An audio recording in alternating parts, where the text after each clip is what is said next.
Worldies and travelers, today we have a video titled Top Filipino Hostess in Japan Turns into a Cold-Blooded Killer, Takahashi Couple Murder. And this is by Dark Asia with Megan. Let's get it. What's up, beautiful people? Welcome back to Around the World with Steven. Welcome if you're new. And if you're returning, I appreciate you. So, beautiful people, I appreciate your support. Join our Discord. We're going to start having live reactions on Discord.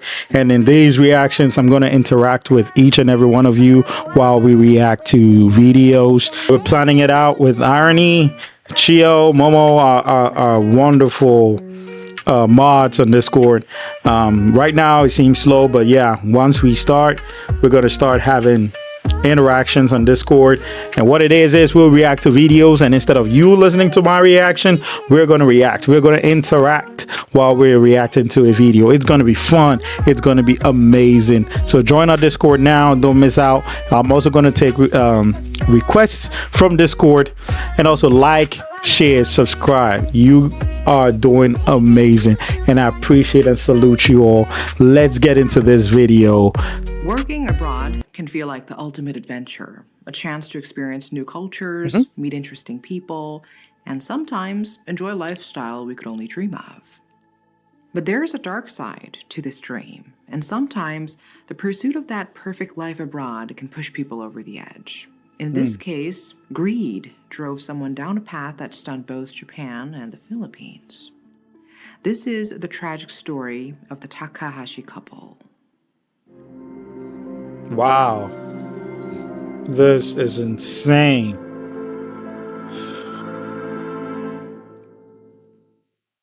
On the afternoon of January 18th, 2024, two bodies wrapped tightly in sheets were found under the floor of a home in Tokyo's Adachi ward. They were a couple in their 50s, and the discovery was made by none other than their eldest son, Ichiro.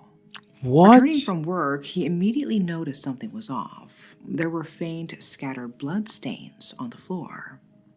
Ichiro called out for his parents, expecting to find them in their usual places. Around that time of day, he would typically hear his mother in the kitchen or find his parents chatting together in the living room.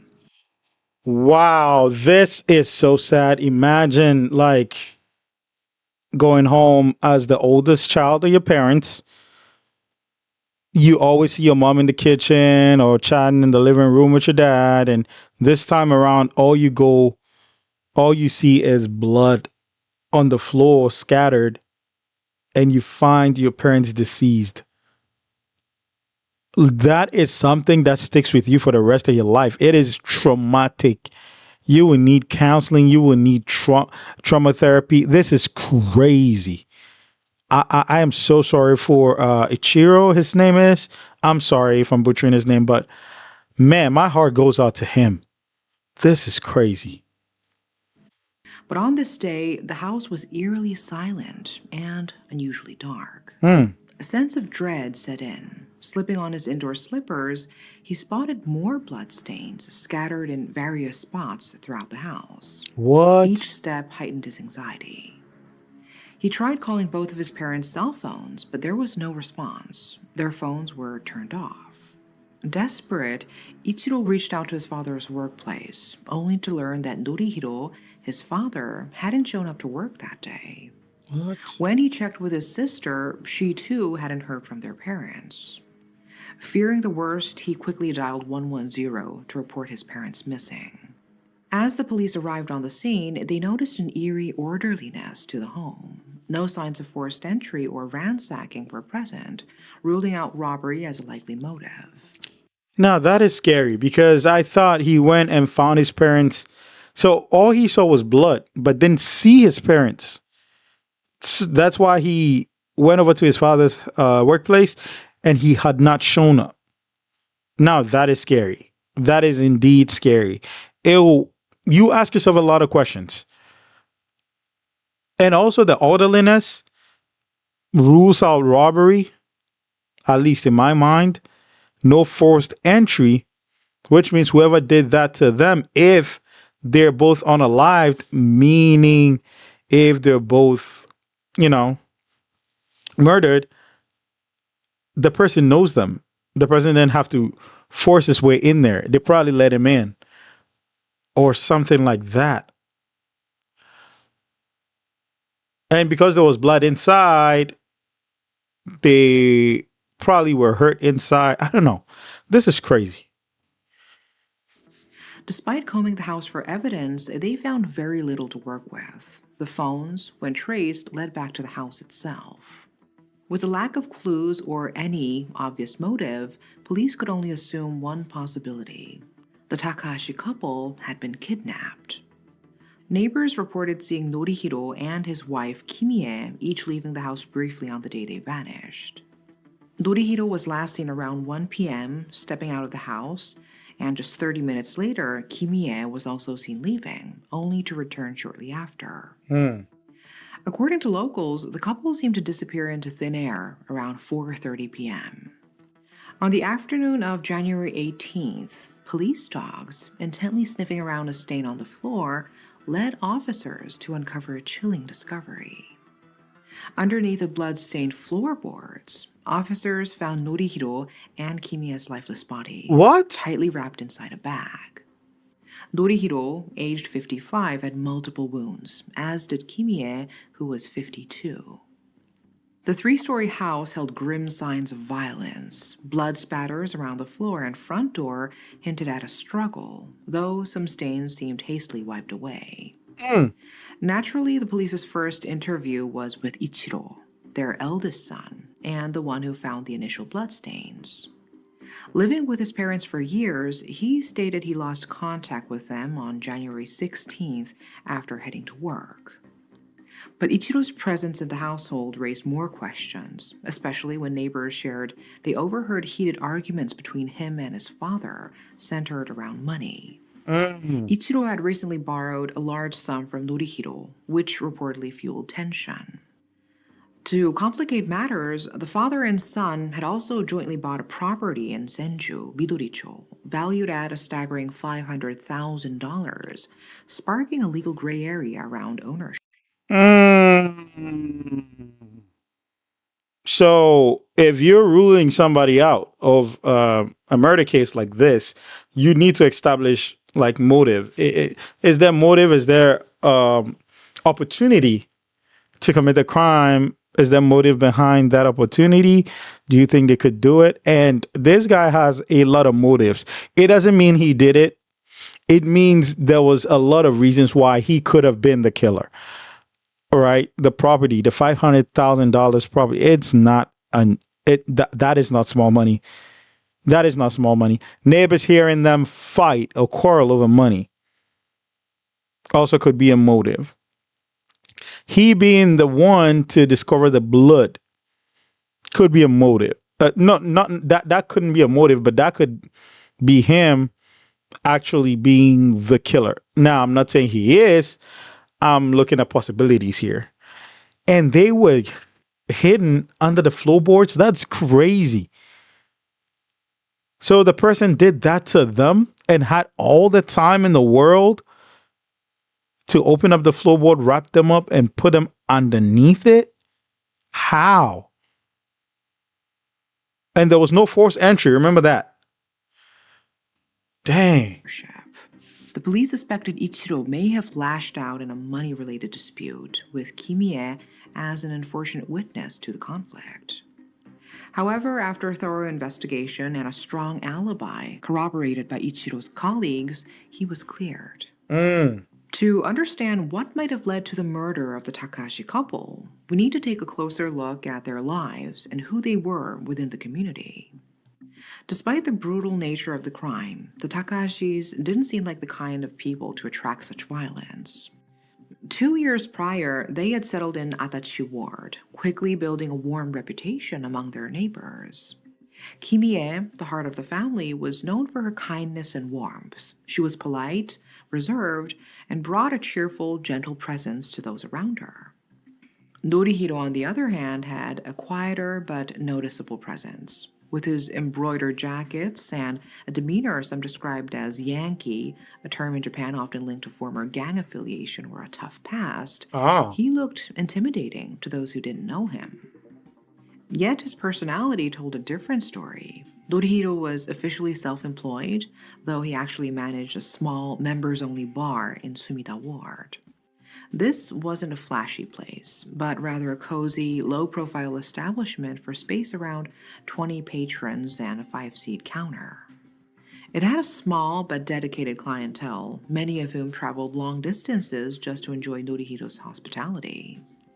He was known to be caring with his customers, staying up late to keep company with those who missed their trains, ensuring they weren't alone until morning. Mm. He even had a taste for expensive cars, but remained humble, never boasting about his lifestyle.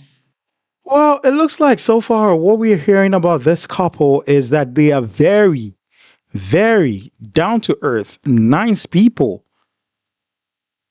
I, I, so who would do that to them? I mean, if one or both of the couple were ones that are like hotheads, would argue a lot, would fight a lot, would always have problems, would always have screaming matches at their homes with people, then you would know that maybe somebody came by and did this to them. But with how nice they are, I mean, it makes the reasoning why they are unalived more and more like unfathomable. That is crazy.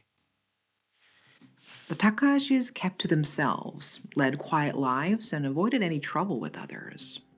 Though Norihiro's bar work and appearance might have raised a few eyebrows, those close to the couple insisted they weren't involved in any disputes or Right. dangerous dealings. For this reason, many dismissed the idea of a business-related dispute as the cause of the incident. Hmm. On the second day of the investigation, just before discovering the bodies, detectives took another close look at the CCTV footage, hoping to spot anything that could break the case open. That's when they noticed something strange. After Ichiro left the house, two adults, masked and barely distinguishable, were seen entering. Wha- They stayed inside for hours, finally leaving in the afternoon, where one of them threw something into a nearby trash bin, a move that immediately drew suspicion. What? Investigators scoured the trash bin and found what had been discarded, a bag containing bloody clothes. Wait, so these guys, after the firstborn left the house for work, they came in and spent hours. It tells me they were not scared that somebody would come by and see them in there. They were not scared to spend hours. It wasn't like, oh, they went in, performed whatever they had to perform and then leave. No, they spent hours left in the afternoon and then threw something in the trash. They were not worried. Now it's sounding like the thing might have been very, very close to home. Is Ichiro part of it? Because right now, he's my top suspect for now. But who knows? They sent it to the forensics lab, and soon the results came back. The blood on the clothes matched that of Norihiro and Kimie. Mm. What initially appeared to be a kidnapping case quickly turned into a murder investigation. With the evidence mounting, detectives conducted a thorough search of the Takahashi home, excavating the garden and deploying police dogs to sniff out any remaining clues. And at around 6 p.m., that's when they stumbled upon a strange smell emanating from a hidden storage compartment under the floorboards. Inside was a bag, releasing a sickening stench. When Oh, opened, it revealed the bodies of Norihiro and Kimie, both showing multiple brutal stab wounds. damn. Norihiro had suffered 10 stabs, and Kimie 8, many aimed at vital organs. Their estimated time of death aligned with January 16th, the day Ichiro first noticed they were missing. The gruesome discovery shattered Ichiro, who had held on to hope that his parents were still alive. His emotions turned to rage as he learned of the horrific condition in which they were found. Police felt certain the masked figures captured on camera were linked to the murders. Right. They circulated stills from the footage, hoping someone in the victim's circle might recognize the suspects. For a while, no one came forward. But when Ichiro was shown the footage, he recognized one of the figures almost immediately: Hazel Ann Baguisa Morales, his ex girlfriend. What? This connection led detectives to Morales' apartment, which was only a 10-minute walk from the Takahashi residence. So wait. Still images from those that went inside and possibly committed that act. One of them was his ex-girlfriend? Holy moly. But by the time they arrived, she had already left, and none of her neighbors could say where she had gone. A friend of Morales later came forward, recounting a strange encounter with her on January 17th. He had seen her pacing anxiously in a convenience store, muttering bandages, bandages to herself. When he approached to say hello, she ignored him and hurried away. Undeterred, investigators followed Morales' trail, which eventually led them to a lodge in Fukushima. In the early hours of January 19th, Tokyo Metropolitan Police closed in on the lodge and arrested Hazel Ann Baguisa Morales. Morales was a Filipino who came to Japan for work. She Mm. arrived in Japan in November 2017, just 23 years old and eager to start a new chapter. She spoke fluent Japanese, and her looks matched many local beauty standards, which helped her land a job as a hostess in a bar catering to the Filipino community in Japan. These bars had become popular, hiring many foreign workers. However, as some foreigners misused tourist visas, Japan's government began tightening rules on foreign employment, especially in the nightlife industry, to curb illegal work. As a foreigner, Morales' options for work were limited, and so was her visa. But there was a way around these restrictions. Foreigners who marry Japanese citizens could work freely and extend their stay for up to 5 years. Mm. With this loophole in mind, Morales married the son of the bar owner, despite him already having a girlfriend. It was more of a practical arrangement than a romantic one, aimed at securing her stay. Morales was known for her charm and ability to attract attention. One story that circulated was about a regular customer who reportedly spent around $138,000 in a single night just to be near her. What? A former coworker remembered seeing this customer often seated beside her, with Morales pouring his drinks and chatting away. And the man saw a wedding photo of Morales posted online. Feeling deceived, he Mm. confronted her, and she explained that the marriage was only for appearances. While this explanation seemed to appease him, he soon disappeared from the bar scene, with rumors swirling that he'd been arrested for fraud. Eventually, Morales' fake marriage was exposed, along with those of 25 other workers in similar arrangements. When the bar faced a financial crisis, Morales, who was pregnant, went to her husband for help. But instead of support, she was met with his anger and denial, claiming, "That's not my child." Uh-oh. She left the bar soon after, and her child was never mentioned again. Later, Morales moved to another bar and took a day job as a nurse at a hospital, though she was still struggling financially due to her extravagant lifestyle. About 3 years before the Takahashi incident, she met Ichiro. Their interactions grew into a relationship, with Morales occasionally asking him for money to fund her lifestyle. He introduced her to his parents, who, by all accounts, thought well of her. At first, Ichiro's parents seemed to accept his relationship with Morales. She was beautiful, polite, and spoke fluent Japanese, making a good impression. But when talk of marriage came up, his mother Kimie voiced her opposition, though the exact reason was unclear. This Well, it looks like, I don't know. It looks like she go with people to fund her lifestyle. If you can't find fund your lifestyle, or if your lifestyle is taking so much from you that you have to be with somebody to fund it, it's probably not for you. You have to dumb it down a little bit.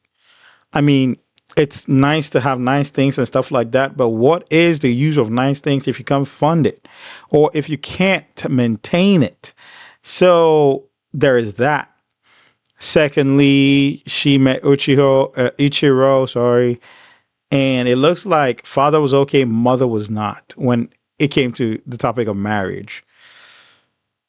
Oh, and it looks like Ichiro probably split up with her because of that. And now that is where I believe this incident stems from. This ultimately led Ichiro to break things off with Morales, and after that, she disappeared from his life until January 16th, the day his parents were found dead. Mm. On that day, around noon, Ichiro was at work when he got a call from Morales. It was the first time he'd heard her voice since their breakup. Her voice was shaky as she asked him to come back to her and start over. He brushed it off, but at 5 p.m., she messaged him again with a single chilling line, "It's over." With Ichiro's identification of Morales from the CCTV footage, police were certain she was connected to the crime. But who was the second person caught on camera? After further investigation, they identified Morales' accomplice, a man named Brian Jefferson Lysing de la Cruz, a Mm. 34-year-old Filipino who had come to Japan at least twice, most recently under a temporary work visa for a technical trainee program in July of the previous year. De la Cruz was arrested on January 21st. When first questioned about him, Morales claimed not to know him and insisted she had no part in the murders, saying she had spent the day helping another friend search for an apartment. But under pressure, De la Cruz eventually cracked, confessing not only to knowing Morales but also to their involvement in the incident. Surveillance footage showed De La Cruz buying 3 cans of beer at a convenience store around 10:20 p.m. on the day of the murders. He was wearing a jacket with fur around the hood, a mask, and appeared to have a hand injury with visible bandages.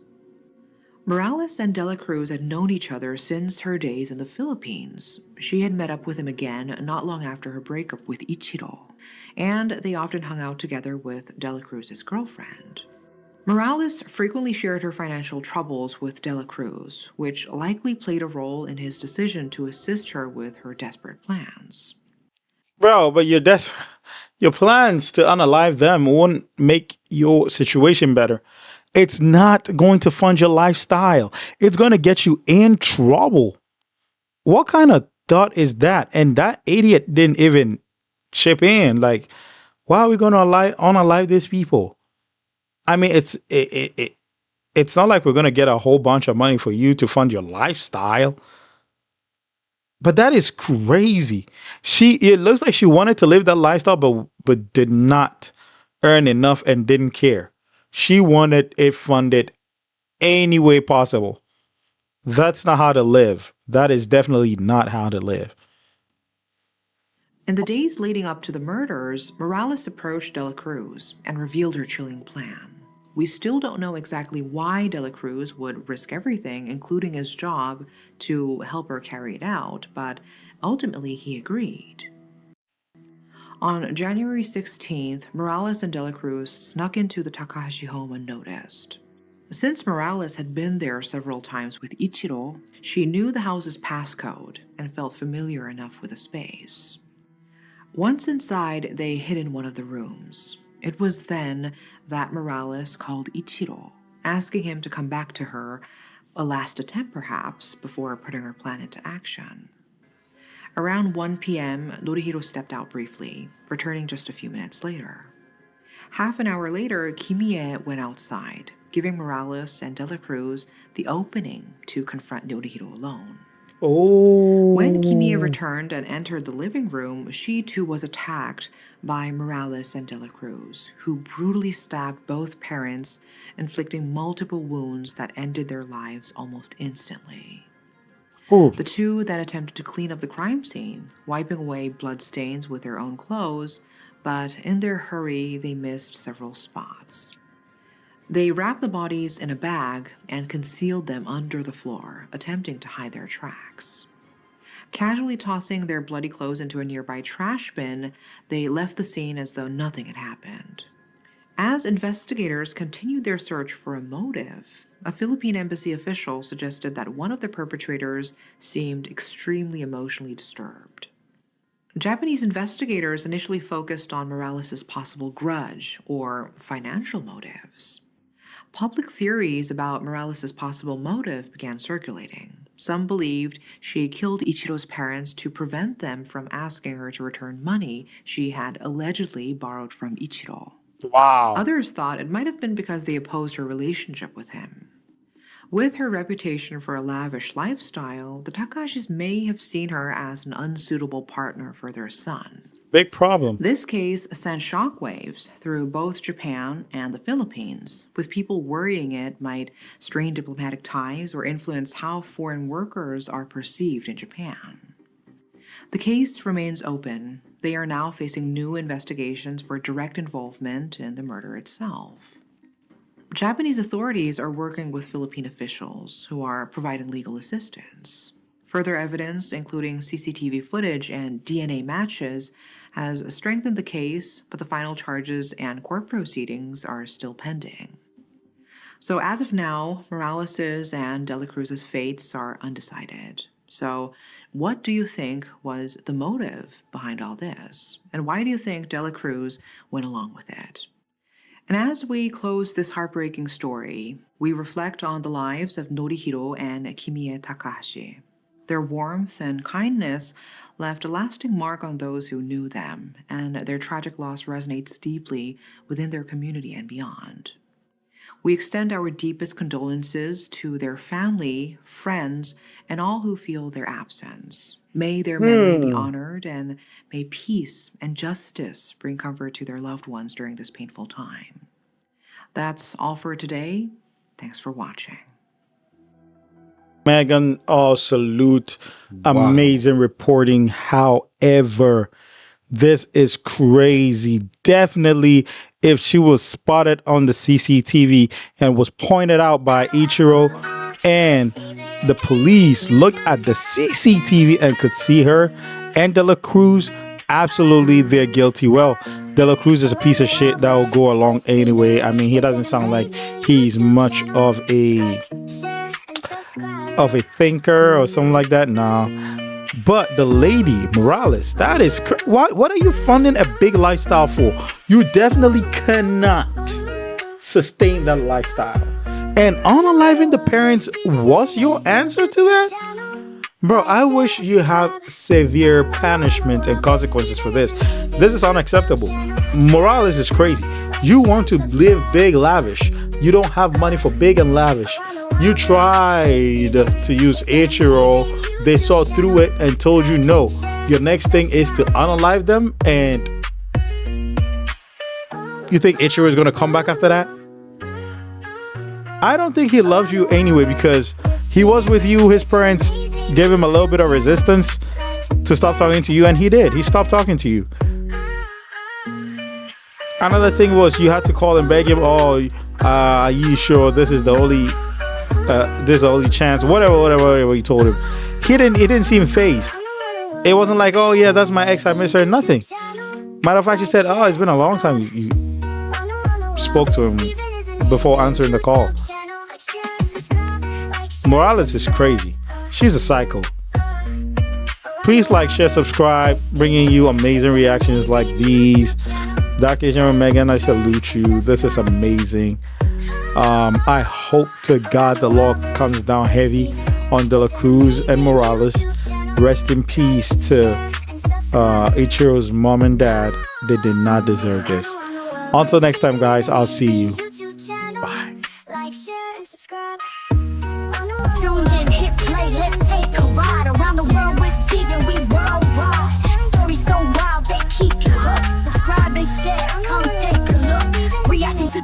Crazy to real. With every new video, we bring the thrill. From mysteries to drama, we cover it all. Join the fam, let's have a ball.